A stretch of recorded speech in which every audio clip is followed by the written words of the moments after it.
안녕하십니까. 5월 17일 금요일 말씀 묵상 함께 시작하겠습니다. 주님의 사랑과 은혜, 주님의 돌보심, 그리고 주님의 그 강력하신 능력이 말씀으로 하루를 시작하시는 귀한 성도님들의 가정과 생업과 모든 행하시는 일들 가운데 충만하시기를 간절히 기도합니다.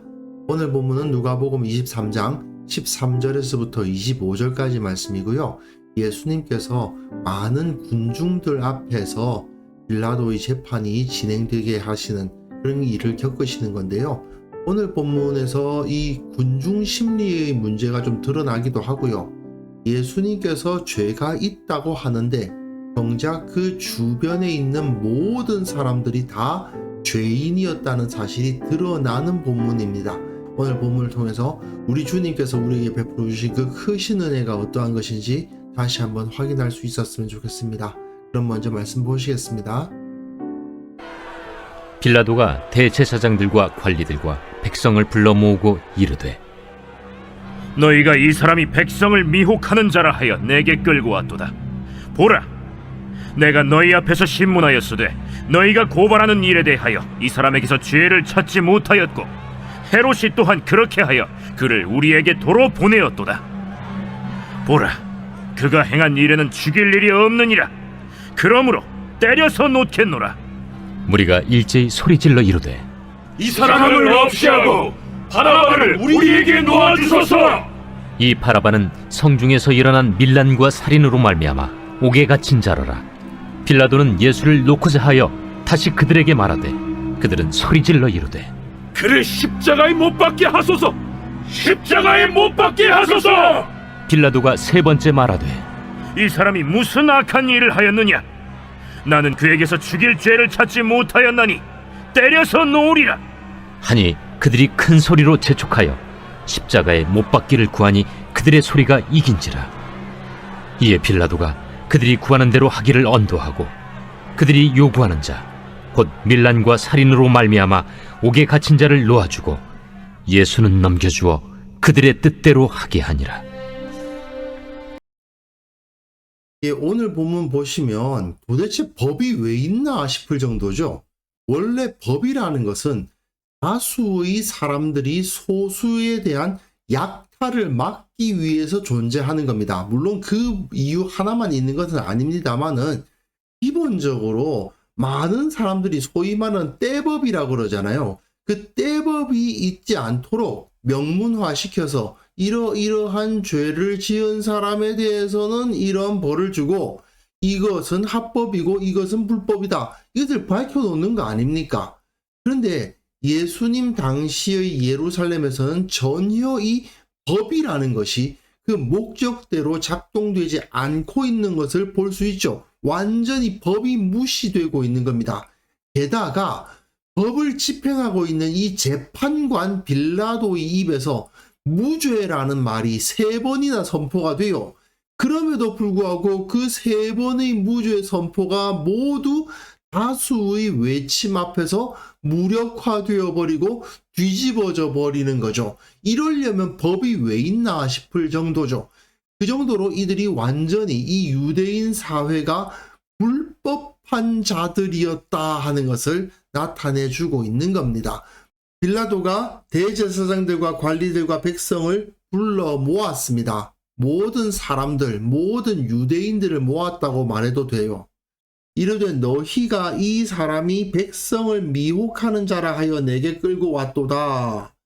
어제 본문이었죠. 고발을 하는데 3가지 죄목으로 고발을 했습니다. 첫째가 뭐라고요?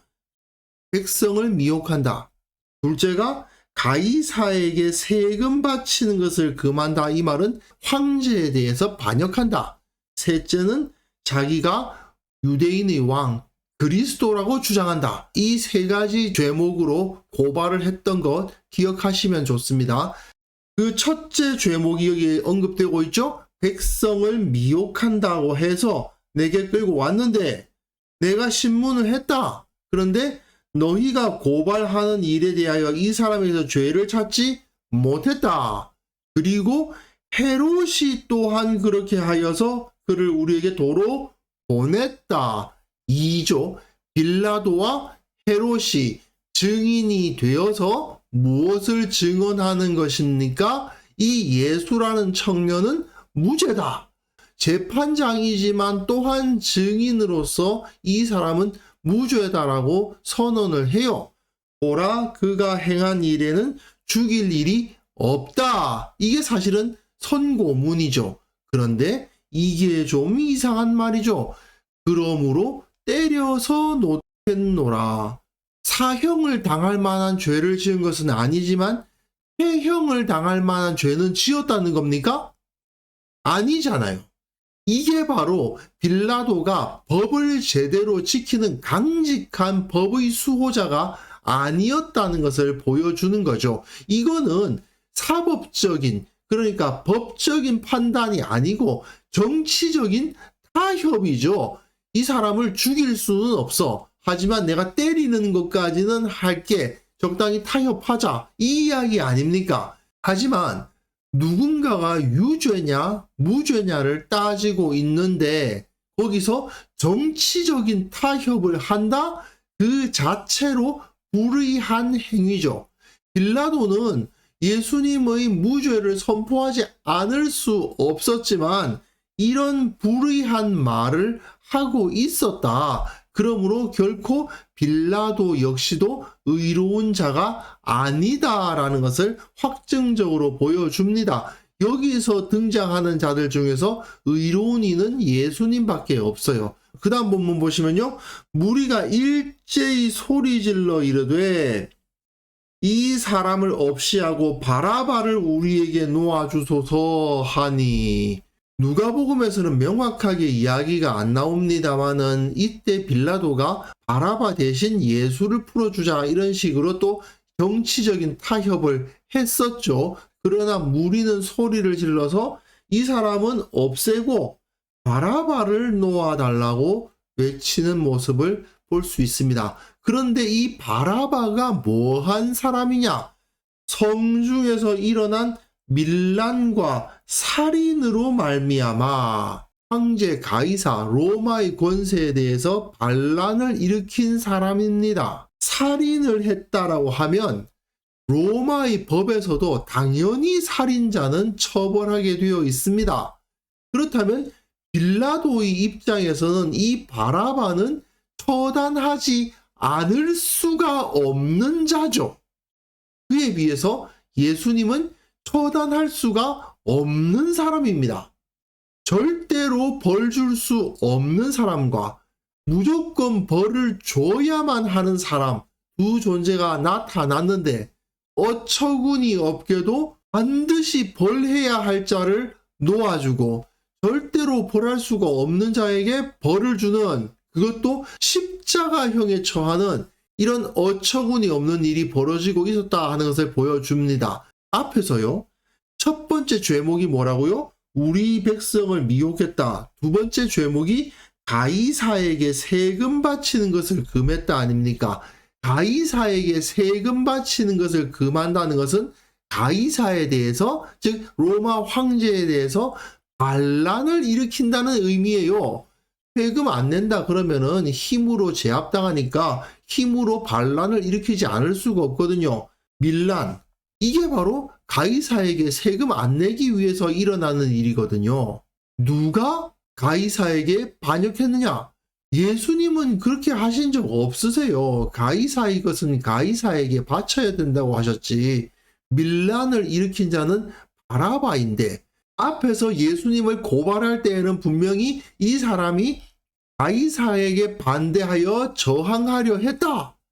그렇게 해서 고발을 해놓고 정작 진짜로 그렇게 행한 사람은 어떻게 하라고요? 놓아달라고 말하고 있지 않습니까? 이게 완전히 앞뒤가 안 맞아요. 빌라도는 예수를 놓고자 하여 다시 그들에게 말하되, 두 번째 무죄의 선언인 겁니다. 예수는 놓아줘야 된다. 내가 예수를 벌할 어떠한 이유도 없다라는 것을 빌라도는 알고 있어요. 그런데 그들은 소리질러 이르되 그를 십자가에 못 박게 하소서, 십자가에 못 박게 하소서 하는지라.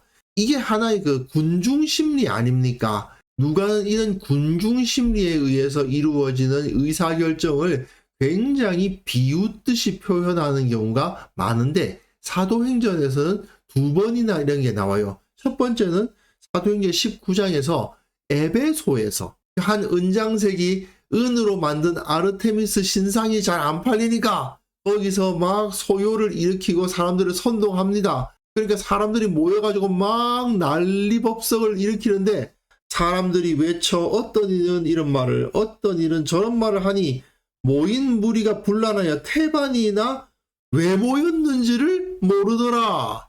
그러면서 소리만 지릅니다. 크다 에베소 사람의 아데미여, 아르테미스죠. 이걸 2시간이나 하더니 서기장이, 그 지역의 행정 책임자가 무리를 진정시키는 일이 일어났습니다. 그리고 또 이후에는 어떤 게 있었냐 하면요, 예루살렘에서 아시아로부터 온 유대인들이 성전에서 바울을 보고 모든 무리를 충동해가지고 소동을 일으켜서 바울을 잡아요. 백성들이 달려와서 바울을 잡고 성전 밖으로 끌고 나가서 죽이려고 합니다. 마치 예수님께서 죽임을 당하신 것과 같은 그런 모습이에요. 그런데 이 소동에서도 무리 가운데서 어떤 일은 이런 말로, 어떤 일은 저런 말로 소리치거늘, 이때 천부장이 나타나죠. 로마의 천부장이 나타나서 이 문제를 해결짓는 모습을 볼 수가 있습니다. 이 민중들이 선동을 당해가지고 막 이러니 저러니 막 떠들어대고 있는 그 상태, 거기에 진리가 있을 수가 없다라는 것을 누가는 정확하게 바라보고 있어요. 그러다 보니까 하나님께서 에베소에서는 서기장을, 그리고 예루살렘에서는 천부장을 사용하셔서 이 모든 문제를 해결하시는 것을 볼 수가 있습니다. 물론 에베소의 서기장이나 예루살렘에서의 천부장이 의로운 자였느냐? 그건 전혀 아닙니다. 그렇지 않지만 하나님께서 저들을 도구로 사용하셔서 바울을 보호하시는 모습을 볼 수가 있어요. 어쨌든 예수님께서 어떻게 십자가에 달리게 되었는가? 아무런 법적인 근거가 없어요. 소리를 질러서 예수님이 십자가에 못 박히신 거예요. 한마디로 군중심리의 사람들이 미혹되어서 그렇죠. 이것도 굉장히 아이러니하죠. 예수님께서 고발당하신 첫 번째 죄목이 뭡니까? 백성을 미혹한다 아니에요. 그런데 누가 백성을 미혹하고 있습니까? 대제사장, 서기관, 그런 자들이 지금 백성을 미혹하고 있는 거지, 예수님이 백성을 미혹하신 것이 아니잖아요. 그러니 정말 백성을 미혹한 대제사장, 진짜 가이사에게 반역한 바라바, 이런 자들은 유죄 판결을 받지 않고 의인이셨던 예수님께서 죄인으로 정죄되고 있었다라는 것을 누가는 보여주고 있는 겁니다. 그러니까 이제 빌라도가 세 번째 말합니다. 자, 세 번째 무죄 판결이 나옵니다. 이 사람이 무슨 악한 일을 했느냐? 나는 그에게서 죽일 죄를 찾지 못하였나니 때려서 놓으리라. 이게 문제죠. 이 때려서 놓으리라는 이 정치적 타협을 하려는 태도 때문에 빌라도가 자신의 판결을 군중들에게 관철시키지 못하는 거죠. 무슨 소리냐? 이 사람은 무죄야 하고 무죄 방면 땅땅땅. 그게 재판장의 태도 아닙니까? 사람들 분위기 봐서 재판을 굽게 하는 게 어디 있어요? 그게 무슨 재판장이에요?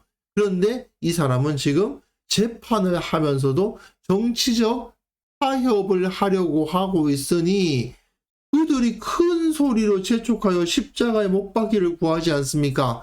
정치적 타협을 하려고 하기 시작하면 군중들의 떼법을 당할 수가 없지요. 그러니 그들의 소리가 이깁니다. 이에 빌라도가 그들이 구하는 대로 하기를 언도하고 있어요. 그리고 그들이 구하는 자 곧 밀란과 살인으로 말미암아 옥에 갇힌 자 바라바를 놓아주고 예수는 넘겨주어 그들의 뜻대로 하게 하니라. 자, 저들이 예수님을 고발한 셋째 죄목이 무엇이었습니까? 자칭 왕 그리스도라 하도이다. 이것이 셋째 죄목이었습니다. 그런데 예수님은 지금 무엇을 하고 계십니까? 밀란과 살인으로 말미암아 옥에 갇힌 자를 놓아주고 예수는 넘겨주어 밀란과 살인으로 말미암아 옥에 갇혀 죽을 수밖에 없는 자가 예수님 대신 생명을 얻고 자유를 얻고 예수님은 대신 십자가의 자리로 넘겨짐을 당하셨습니다. 죄인을 위해서 의인이 대신 죽는다는 사실은 매우 비윤리적인, 매우 비합리적인 일이 일어나고는 있지만 예수님은 그리스도로서의 사역을 그 일로서 감당을 하신 겁니다.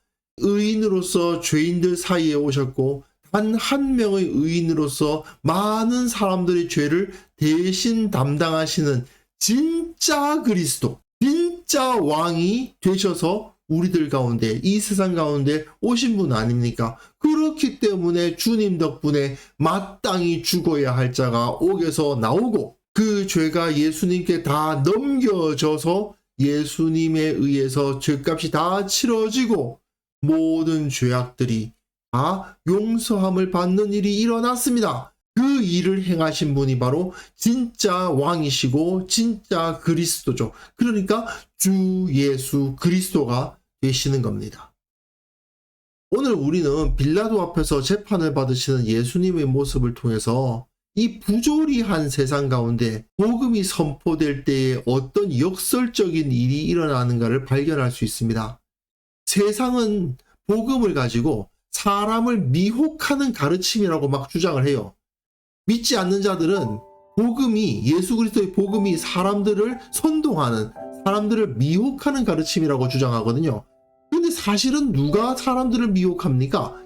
세상이 자기네들의 거짓된 가르침으로 사람들을 미혹하는 거예요. 세상은 악인의 흥함과 의인의 죽음에 대해서 문제의식을 느끼지 않아요. 그들이 법은 겉으로는 그럴듯해 보이지만 사실은 악한 재판장들에 의해서 그 가치를 잃어버리지 않습니까? 하지만 복음은 그들 앞에서 정의 구현이 아니라 오히려 굴복하는 것처럼 보일지 모릅니다. 죄인을 위해서 의인이 대신 죽는다? 사실은 세상에서는 있을 수가 없는 일이죠. 세상적인 윤리로서는 있을 수 없는 일이에요. 하지만 복음은 그 불합리하고 비윤리적인 길을 선택하였습니다. 불합리한 것이 아니라 초합리적인 거고 비윤리적인 것이 아니라 초윤리적인 것이죠. 복음에 의해서 사람은 구원을 얻습니다. 예수님은 자신을 공격하는 자들을 멸하시는 방법이 아니라 오히려 용서하시고 오히려 그들에게 사랑을 베푸시고 그들에게 구원을 베푸심으로써 승리하시고 영광을 얻으신 분이신 거죠. 결국 오늘 본문에서 나타난 모든 사람들 중에 예수님 한 분 외에는 전부 악랄한 자들이고 비겁한 자들이죠. 예수님에 대해서 무죄가 3번이나 선포되고 있음에도 불구하고 그 결과는 오히려 진짜 죽어야 할 자가 노임을 받고 무죄가 3번이나 선포된 사람은 죽는 그런 일이 벌어지도록 하신 겁니다. 그것이 바로 주님께서 베풀어 주신 은혜죠. 그리고 가만 생각해 보십시오. 결국 우리가 그 바라바 아닙니까? 결국 우리가 주님의 그 십자가에 의해서 용서받은 죄인이라는 사실을 우리는 인정하지 않을 수가 없는 겁니다. 그래서 이 시간 함께 기도하실 때에는요, 이제 내가 은혜로 용서함 받았으니 이제 다시는 이 세상의 악하고 어리석은 영향력에 의해서 휩쓸리지 않고 오직 거룩하고 바르게 살아가게 하옵소서. 우리 그리스도인들이 각자의 자리에서 자기에게 주어진 영향력을 올바른 방법으로 발휘하고 정말 빌라도처럼 비겁하고 무능하게 하나님의 뜻을 나타내지 못하는 그런 사람 한 명도 없게 하여 주옵소서. 이 한국교회가 세상은 군중심리에 이리저리 휘둘리고 있다 하더라도 그곳에서 명확하게 빛을 바로 세워주고 무엇이 옳은가를 정확하게 선포하는 그런 공동체가 되게 하여 주옵소서. 함께 기도하는 시간 가졌으면 합니다.